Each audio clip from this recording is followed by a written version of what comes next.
everybody, it's Yaya, the financial researcher, and welcome back to my channel. I'm just gonna do a Reddit reaction. Like, Reddit reacting is my thing. I don't even know why I stopped and started trying to do something else, because this is easy for me to do.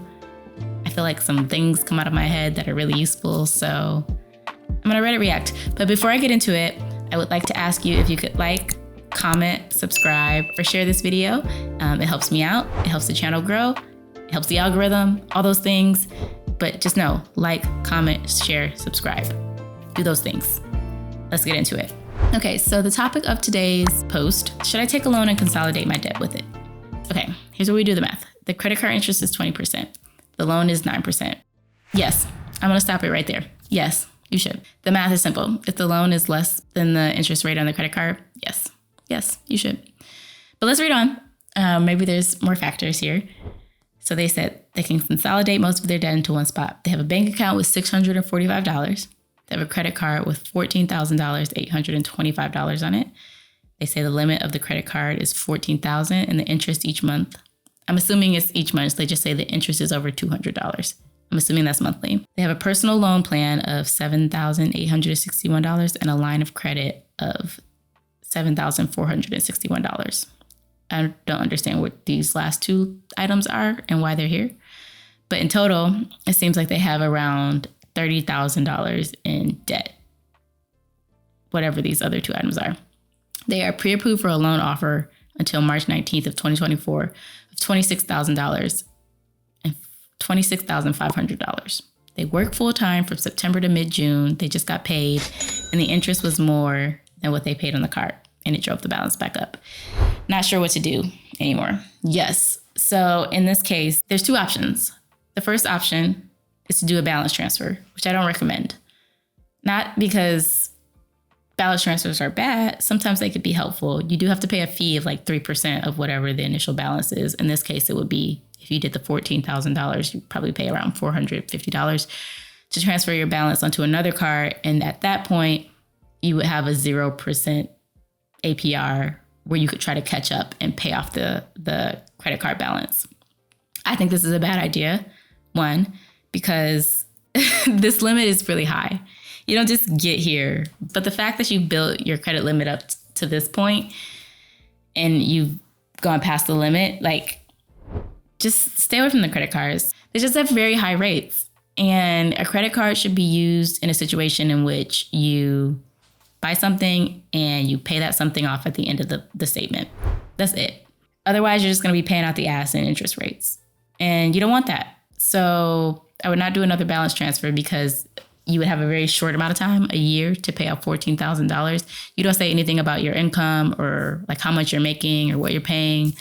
But I'm assuming it's not a lot.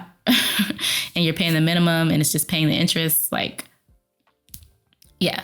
Don't do a balance transfer. You'll just be in the same situation all over again. You want to consolidate this. If you consolidate it into a loan, which is actually what I did with my credit card debt.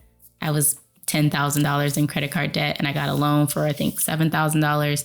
And then I used that loan to pay off the credit card debt. And then I paid off the rest of the amount with the money that I had saved up.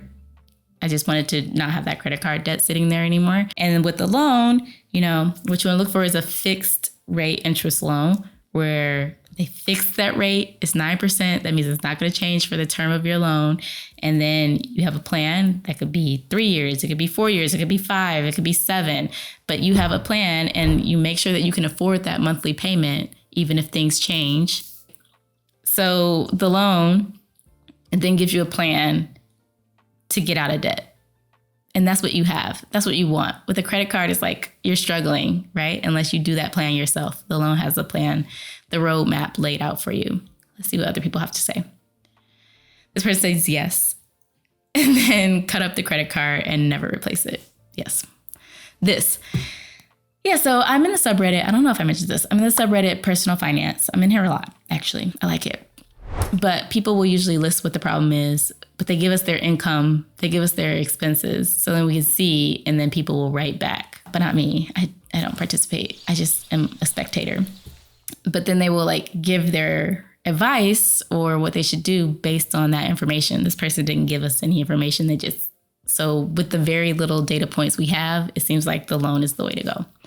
But yes, this person's saying you have not explained your budget and how you're going to make ends meet from now on. Very true. So we can't really give them any more. Like, it's like, will the loan amount be something that I can afford? We don't know that. Also, why are you taking out 26? Like, there's the math ain't mathing for me.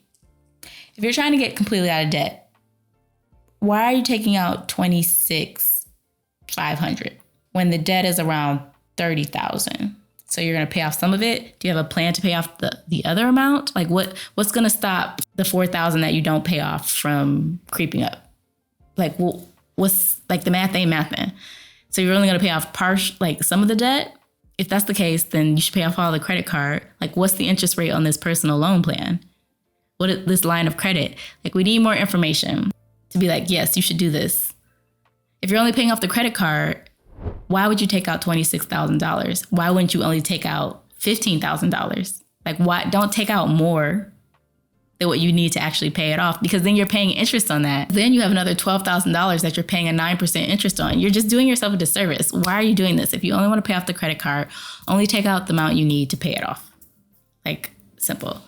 Ugh. Okay, this is saying yes, but it won't solve the root of the problem. And I will say this, finances, just like many other things in life, are all about your mental fortitude. They're all about the willpower that you have, about how good of a planner you are, about how good of a strategy that you can get. And sometimes you can get help from other people to do that. You don't have to do it on your own. There are financial advisors. And although they won't work with you if you don't have more than 100K in some cases, there are resources out there that you can find. Hit me up. We can talk about that. But you really have to get your mentality. You have to know yourself. Like, for this person, you just have to admit to yourself, like, I'm not good with credit cards at this point in my life. Maybe in the future, once you get your finances under control, you will be. For me, it was the same. It was like, okay, I'm going to cut this credit card up. I'm going to block this one. And I'm going to put all these barriers in place so that I can't use my credit cards. I'm going to start a budget so that I know, like, I have a plan for what I'm going to spend my money on. I have a plan for when that money comes in, where it's going, and how it's being utilized. And that's it. And then you just do that plan. And it's not like, oh, I'm going to put this on the credit card. And then it eventually gets to the point where it is out of control again. And that's how people get into these revolving doors. You need to know yourself. You need to have a plan, and you need to set yourself up for success. And you need to, like, do the mental work, because it could be very easy to just bury your head in the sand and be like, I'm going to ignore this because I don't know what to do. But you can't do that. It just doesn't go away. So anyway. This person says, shop around for the best personal loan rate and take it. They took out a $30K personal loan and consolidated their debt, and they were just paying the minimum. Yes, and don't just pay the minimum. I have an online course on that. That's also on my website. So this won't work unless you change your behavior, create a budget, lock and freeze your credit cards. You can't spend your way into prosperity. You need a budget to figure out where your money is really going. And you know what? I always say there's also like an app called You Need a Budget. Maybe you want to check that out. But you want a budget. I feel like there's a difference between this word need and this word want. Need is like, you have to do something. It's like, no, if you have a goal that you need to get to, if you have like a goal that you're saving up for, if you want to go on a vacation, if you want to be stress-free, you want a budget. That's something that you want to do. Not you need to do. You should want to do this. You should want to have a budget. You should want to have that freedom. You should want to have that emotional barrier lifted off your shoulders. Like, you just want that. That's what you want. So do it. Do it. Start a budget. There's a free worksheet on my website. Oh, and then the OP says, this loan is 5 years fixed term. So yes, except for very unclear about why you need this much money, like where it's going. But that would be my recommendation. What about you? Have you been in a situation where you have had a credit card? How did you pay off that debt? Do you currently have a credit card? What are you struggling with? Comment below. I love to start a discourse in the comments. And again, if you like this video, you could like, comment, or share. Like, comment, share, or subscribe. One of the 4 things. And again, thank you so much for watching, and I'll see you in the next one. Bye.